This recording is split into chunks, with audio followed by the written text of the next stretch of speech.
what's up? This is RJ Sheetal. Welcome back to Fever 104 FM. Well, it's the best day of my life is what I want to start off by saying, because currently I'm fangirling because I have with me Preeti Shenoy, the author. She's one of my most favorite Indian writers, and it's such a privilege to have you, Preeti. Thank you so much for coming to Fever 104 FM. A pleasure to be here, Sheetal, especially on a gloomy Bangalore morning. It's really nice to be here and see bright, happy, smiling faces and a very happening radio studio. Thank you so much. I want to start off by asking, when and how did you start your journey? I've always written. Ever since I was 5, I have written. I think my first book was at the age of 6 or 7. So, but before you think I'm some kind of a genius, it was about 5 pages and 3 pages were illustrations and 2 pages were text. Okay. And I used to wonder, how do people write these Big books? novels. Yeah, and all 200 pages. How can they write? Because the maximum I could write as a child was 2 pages. that. Right. And now here I am writing novels, and now I know. And you've written 15 novels Yes. in 14 years. Yes, How does that's that feel? It's like this big race, and it's like a competition with yourself. Have you so many novels within so many years, right? Yeah, honestly, I never thought of it. And sometimes when I look back, I wonder, did I really write all these books? When I see the books physically, that's when it hits me, oh my Right. God, I have written this. Yeah. Because for me, it's just a way of life. For me, Right. writing is as essential as breathing. So I just put my head down and I work. So that's how it is. And before, I'm very disciplined when it comes to my writing. Okay. So once I start a book, I will not rest till it's finished. Okay. There are times when I haven't eaten, and then I realize that, and that's not on purpose, Right. it just so happens that I'm With the flow, working. yeah, Yes. yeah. So then at the end of it, I realized, oh God, I've worked so much. And yeah, it feels quite nice actually to have this body of accomplishment. Absolutely. And do you have any fondest memories of your first book that you ever wrote, and how was the process, and what was the audience reaction like? Yeah, the first book was very hard. I never thought it would get published. It Okay. was called 34 Bubblegums and Candies, and my kids were small at that time. Right. They were little kids. Now my son is 25, my daughter is 22. Okay. So they were very excited. So at the book launch, we actually gave away bubblegums and Are candies. you serious? So cute. So my children went around giving Yeah, bubblegums and right. candies, and they were so excited, and they said thanks, and they made bookmarks. Okay. Thanks for buying my mom's So books. cute. I know, they were so excited. And then some of the readers who got it have preserved it. So now, after I become a well-known figure, they sent me a photo, and it That was like is so very, sweet. very Yeah, moving. Because at yeah. that time, I didn't know whether I would even be successful, Right. whether I would write further. I didn't know. Right. So, and that book was republished as Love a Little Stronger. Yeah. Right. Recently? Was that a few years About ago? a couple of years ago. yeah. Yes, because we said that because when I looked back, I felt there was so much more I wanted to say. Absolutely. So we added more content and polished some content, and we republished it. Right. And anytime you write a book, what gives you inspiration? So the inspiration can come from anywhere. Okay. For example, in my book, 100 Little Flames, it was a conversation I had with my mother. Okay. So she was telling me about this thing in Kerala where old people were being abandoned. Yeah. They just take them to a place of worship, a temple or something, Right. and they tell them, wait here, we'll come back for you, yeah. and they don't come back. Yeah. So that was something very shocking for me. Yeah. And I also remembered my grandfather's diaries. I was the Right. only grandchild allowed to access he had this huge Oh. cupboard, and he had a lot of books, and because I was a very meticulous, careful child. So I was the only grandchild allowed to go access it, yeah. and that had his secret diaries. Right. So in secret I read it. I don't think he knew that But I read can see his all diaries. this in your book, because I recently read the book that you just mentioned. Yes. And resonates so much with Gopal Shankar, right? The Absolutely. character. So Yes. all his secret stash that he has hidden there Yes. makes me feel that, I think all of your books that you've written has something to do with your life. Definitely, right? Yes. It's more related to your personal stories and Yes. things like that. And for me, my fondest memory of reading your first book has to be The Secret Wishlist. Yes. Which I have it right here that everybody can see. And I was 16 when I read this, okay? And for me at that time to read this, I was like, wow, is this the real life? Because Yeah. till then we were in school, and Yeah. 16 means 10th standard Yes. board exams, Yes, right? yes. So I prefer to read this than reading those heavy Boring. books, board exam Yeah, yeah. related books. But yeah, that's when I realized that, okay, life is much more than just school and home and all of that. True. And in fact, this book is what gave me all the confidence that I have right now. Wow. So a big thank you to you, and that's why I'm such a big fan of you, because the way you've written this book, I think all 16-year-olds should read it. Yeah. It brings out so much in you. What's your goal in the future? Are you going to still continue writing books? What do you want to do? Yeah, totally. So my next book is coming in October, which is a sequel to one of my award-winning books. Okay. It won the most popular fiction award, When Love Came Calling. Yeah. So everyone was waiting for the sequel. The sequel will be out in October. Oh, I can't wait to read it. But tell me something, Preeti. In this world where everyone's, moving towards a Kindle and all of that, are you a Kindle person, or are you like, I need to smell my book and read it? I read both. For a very long time, I never read Kindle. And then a publisher told me, he said, listen, you read a lot on the phone, you'll easily transition to a Kindle. Okay. Then when he told me, he's an avid reader. Okay. So I said, okay, when he's telling me, he's a CEO of a large publishing house, I said, let me give it a try. So when I gave it a try, I loved it. Right. So for me, it's the written word in any form. I'll read everything, whether it's on Kindle, whether it's on phone, or the book itself. Or a label on a ketchup bottle. I'll read. I just want to read, So any form, it doesn't matter as long as you read. Because nowadays, honestly, the competition is not whether Kindle or the book, it's actually the phone. Podcasts and all of that, right? Yes, and the phone. The phone itself is a huge distraction. You go into reels and you keep scrolling and you don't even realize where time went.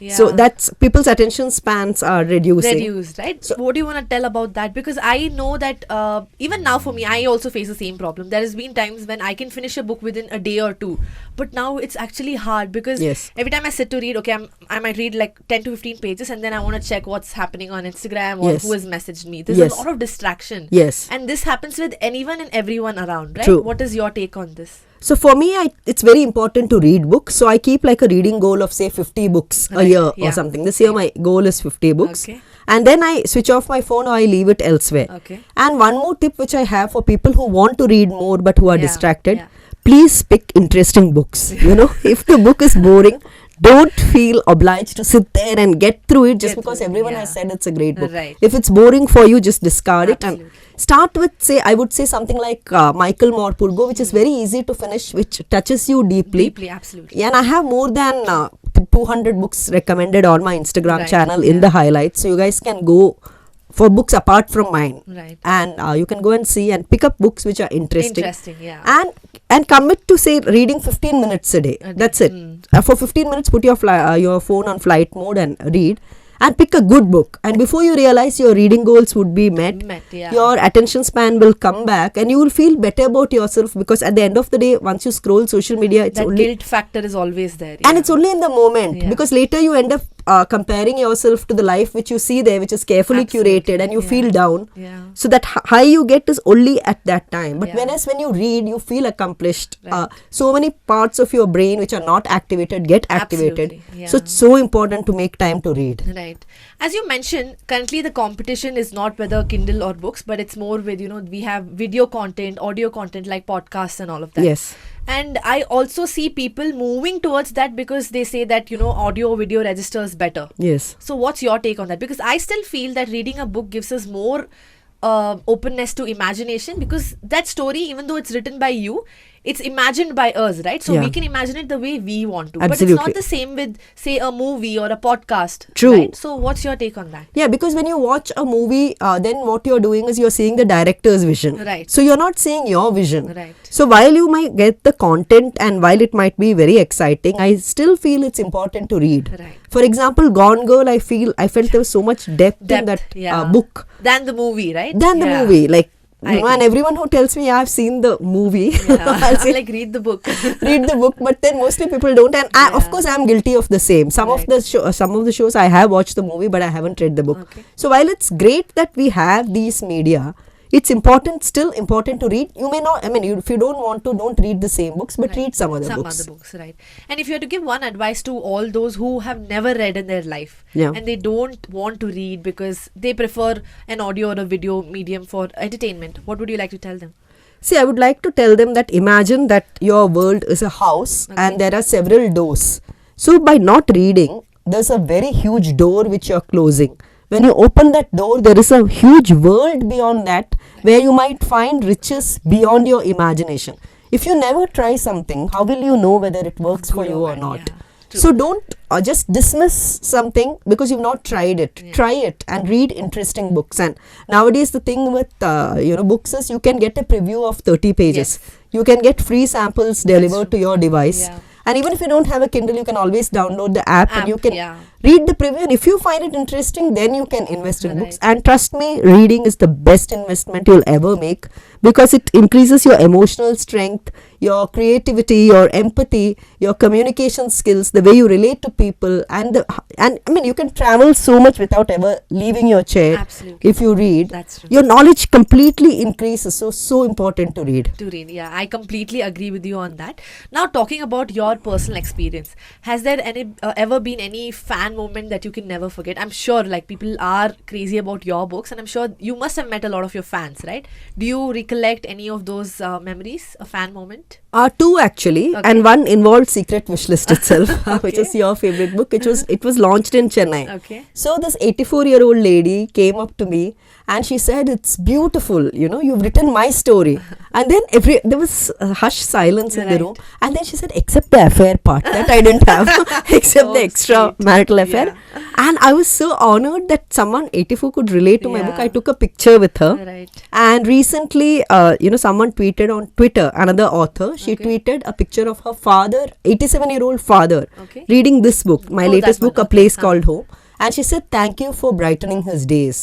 You know, that was so So, precious to me, yeah, because that's- someone who's 87, who's sitting and who is reading with interest. Yeah. And she said she's getting all my books for him. That is so That sweet. made me feel very touched. Right. Yeah. And this morning again I tweeted out a message where one girl said, "You know, your books fill me with hope and Yeah. make me want to live." So I agree with that. which I feel humbled and I feel honored, because Right. for me, I'm not thinking that, oh, when I write a story I have to fill someone with hope. Right. I'm writing a story with all my heart, and when it touches another person's heart, it's like a huge thing for me. Absolutely. So it's these are moments which I remember. Right. That is so sweet, yeah. Especially this 87-year-old and 84-year-old. Yes. I think you have made it, because us reading is one thing, because we all read, right? Yeah. But they reading at that age, That I age. think that's wonderful. It's Yes. beautiful, actually. And the same book, yeah, the same book that I love. Secret Wishes. No, the absolutely, same thing. I remembered one more incident where a 14-year-old girl came Okay. for this book This launch book, huh? with her mum. So I was shocked, because this book central, know, it's an yeah, extramarital yeah. affair. So I said, "Are you okay with your daughter reading Right. this?" She said, "Yeah, that's fine, because Right. nowadays these things happen and kids have to know Yeah. everything." So she came with That is her so mother. nice, So yeah. so That is so 14 open, and right? 84. Yeah. Yes. That is amazing. These are moments which I really cherish. Cherish, yeah. Now, talking about social media, have you always been a social media person, or you just recently started and now you're trying to build it? Because I see that you're pretty active on social media Yes. right now. When I say social media, Instagram for Yeah. that matter. No, I've always been active, because I started blogging long back, Okay. and I started my blogging journey in 2006. 6, okay. So that's when I started, and then at that time, lot of bloggers, lot of us Yeah. were connected, Yeah. and then the natural transition from blog was to Instagram and Right. Twitter and Right. any social media. I'll probably be there, because I love, my world is mostly online, because I Online. work in isolation. Right. So for me, my main contact is through text, through social media. And it's only interactions like Like these this, I meet, yeah. or during my book signing, because majority of the time, 90% of the time, I'm working alone, or 95% of the time. Right. Because unless I work alone, I can't write. Yeah. So for me, then social media becomes a nice window to Window, connect absolutely. with other people. Yeah. It becomes a peep into the world of others. Right. So yeah, I've always been active. But then again, I limit my use, because it's a double-edged sword. If you don't limit your use, it can You suck just you in. consume it. Yes, yeah. yes. Now, on social media itself, I don't think you ever received any hate, but has there been any incident that somebody has not liked your book, maybe, but they've said really bad things about it? Does it ever affect you? Yeah, they have. Yeah, Because see, the first book, when it came out, it affected me so much, because that first book was about my children and Right. about my family, and it was non-fiction. Right. So the things people said affected me, but I learned to deal with it. Okay. So first book, your skin becomes 1 inch thick. Okay. Second book, 2 inches thick.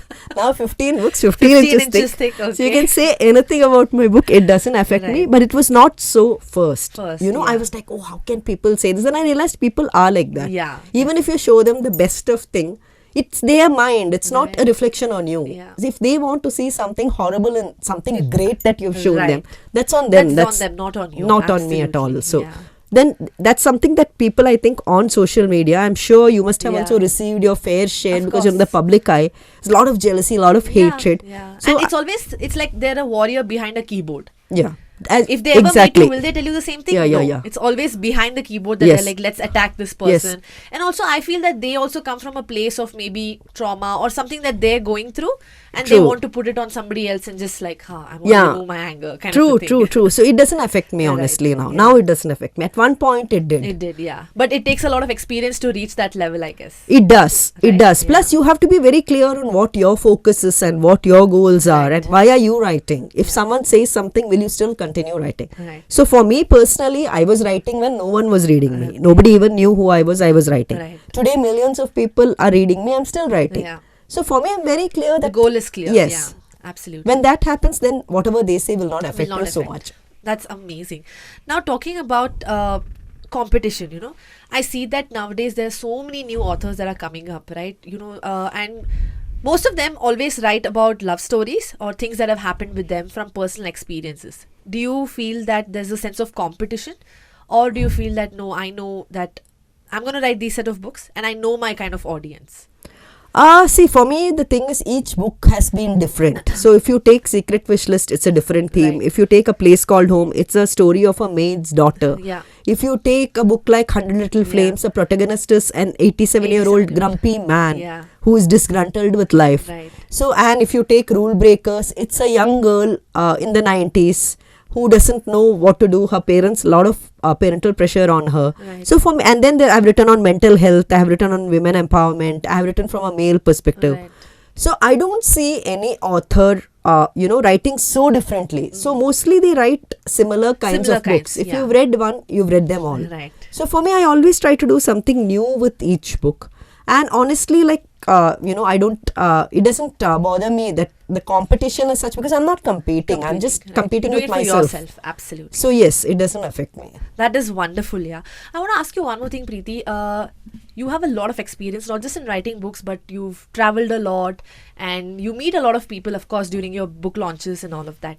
So, do you feel that you are, contributing towards women empowerment in any way?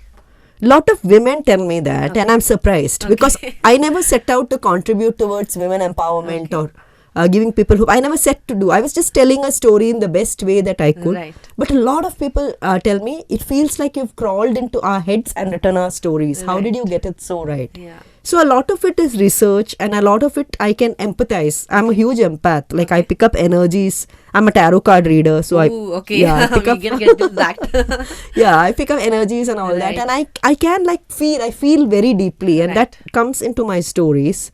So I feel good if someone is empowered, someone feels positive, I feel happy. Okay. That's really sweet then, yeah. Even unknowingly, maybe you're being a part of this and contributing, right? True. So that's wonderful. If not an author, what would you be? I would be a farmer. I'll have this huge Author and farmer. yeah, because I'd have this huge farm. I'll have animals. I'm a huge animal lover. Okay. I'll grow my own crops and all of that, and I'll have my books to read. But yeah, I'll need the internet for sure because I'll need connectivity. Okay. Yeah, probably a farmer. Yeah, Yeah. that's what It's I like would best be. of both worlds. You need the internet, but you'll also be a farmer in the village. Yes, or I'll just lead a retired life, maybe a yogi in the Himalayas or whatever. Yeah. Or But a tarot card reader is also a nice. see, profession. tarot card, yes, but if I do it professionally, it would drain me because so then you don't do it professionally. I do it for close people, close Oh, friends, okay. and though a lot of people have been asked, I have done 1 or 2 professional Okay. readings, but see, it will take a lot away from my writing. Right. Yeah. Right. But I might consider it sometime in the Sometime, future. yeah. Okay. If not an author, then yeah. Yeah, no, if not an author, a farmer, Farmer, for sure. for sure. Yes, a farmer with a lot of books. Lot of books, yeah. Not your books, somebody else's Yes, books. so that I can spend the rest of my time reading. Reading, right. Yeah. Absolutely. Oh, or I'd be an artist because I Artist. sketch a Oh, lot. You sketch a yes, lot, yes. right? Yeah, you told me your first book when you were probably 5 years, Yeah, 6 yeah, years yeah. old. Yes. There's a lot of Yes, illustrations. though I do and all. portraits, I do travel sketching. Right. So yeah, that's what That's I'd be. wonderful. Now I want to ask you one more thing, okay? You've written so many books, 15 books. If ever there's a time when you had to go to this is a fun question, by the way, you don't have to be so serious. She's like, what's going to happen? If you're going to go on an island, okay, with only 3 things, it could be things, people, anything that you want to take. What Okay. would it be? My cats maybe. How many cats do you have?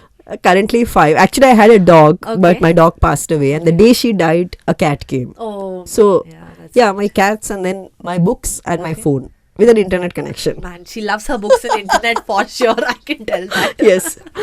Tell us a little more about your new book that's going to come up in October. So that's a sequel to When Love Came Calling. When Love Came Calling is this fun young adults book. Okay. It won the most popular fiction award, and it's about a young boy who's British called Arush, born and brought up in Britain, and he's never been to India. Okay. And it's about Pooja, who lives in Kochi, comes from an extremely rich family, and Pooja comes from a family of achievers. Okay. Her mother is a very renowned surgeon, father is a super successful rich businessman, and sister has done her MBA, and Pooja doesn't know what she wants to do with life. She fails her subjects and she's lost. Right. And Pooja says, everyone says, find your passion. Right. But I think that's just made up by successful people. What if Right. you don't know what your passion is? Absolutely. So a lot of people are able to connect to Pooja, and Arush is opposite of Pooja. He's gone to an arts college and he's very sorted, he's very shy. Pooja is very brave and she's impulsive. She Right. does what she wants, and both of them meet, and the story goes from there. And the second book is set in the post-pandemic. The pandemic has affected them as much as it affected all of us, and they are now in their 20s and they are trying to find their way. And I used to live in the UK earlier, okay. so I could give a very authentic experience. The book is set partly in UK and partly in India. Okay. And a lot of people are waiting for it, and I am too. I am also very excited now. Yeah. It's coming out in October, October, right? yes. Oh, that's wonderful. Yes. Now, I wanted to ask you one more thing. Have you ever had a creative block? A lot of people ask me this, but the thing is, I paint and I sketch. So when I don't feel like writing, I sketch. Okay. And if I don't feel like writing, I won't write. So Okay. I've never had a creative block. Touch wood. I'm always touch wood. I'm always brimming with ideas. Right. And very few ideas I actually convert into books. Usually I let the ideas grow and they stay with me. Right. And finally, like, the idea which refuses to go away becomes a book. Becomes a book, Yeah. right? Yeah, that's actually so nice, because anyone who's creative, they're always like, oh, we go through this whole phase of creative roadblock, and to come out of it is actually a process, right? Yes. You need to like do a certain thing and things like that. Preeti, one thing that I have realized from this interview is that you are such a fun-loving person, right? Like, initially, honestly, to be honest, when I saw you for the first time, I was like, okay, she looks a little strict. Maybe I should like cut down my questions and all of that. Have you heard this book before? No. Nobody has ever told you? No, Okay. no. It's the first time I'm hearing it. I find it hilarious. Yeah. But yeah, people tell me when I don't smile, they're scared. Yeah, They say, probably the same thing. Yeah, Maybe they you say- were so held up in this parking thing, so I was so worried Yeah. in the beginning. But now, Yeah. while we are doing this interview, you are so much fun, Yeah. right? Where Okay. do you get all this energy from? I don't know, I've always been like this, I guess. Right. And yeah, I guess no one in my house listens to me, so I write books. So readers read. So my, I don't know, I've always been like this. Yeah, but my daughter always tells me, she'll say, Mama, you look very serious. Like, remember to smile. Yeah. Sometimes I'll be on stage and she'll be texting me. I'll say, Please "Okay." smile. Yeah, then I'll say, okay, fine, I have to remember to Right, smile. yeah. But yeah, this is how This I is am. you, I'm usually a very chill mom, Yeah. and my children will tell you that I'm not strict at all. Strict at all, yeah. I'm very okay if cats climb on my bed, stray cats. That's very strange being from a Konkani household, because I know, right? Yes. Our Yes, yes, yes. mothers and grandmothers are such cleanliness Yes. freaks. They're like, dogs can come inside, but not on the sofa and Yes, things like yes, that. yes. No, but I'm okay with that. But then I have a vacuum cleaner, which I have a Dyson, which I Oh, keep of course. using That's that important. because Yeah. yes. Yeah. That's wonderful. Yeah. On a last note, if you had to tell one message out to all our listeners and viewers, what would it be?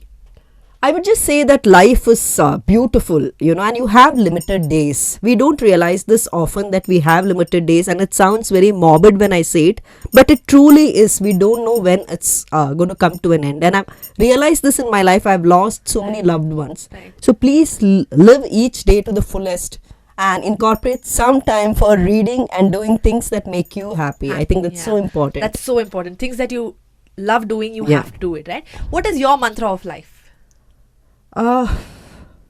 Just don't take everything so seriously. It's okay. Don't take everything so seriously and be calm. And if someone has hurt you, let it go. It's not worth it to keep it in your mind, because by keeping it in your mind, it's like holding a hot coal. You're Right. going to burn yourself. Absolutely. Just fling it away and go towards something that gives you peace of mind. That is wonderful. Thank you so much, Preeti, for doing this. it's my best day of my life. That is for sure. I'm going to say it again and again. And all the best for your new book launch that's going to happen in October. I am looking forward to it. And I'm sure everyone in this world is looking forward to it. All the best and thank you so much. Thank you very much, Sheetal. I really enjoyed this Thank you. conversation. Thank Thanks you. a lot.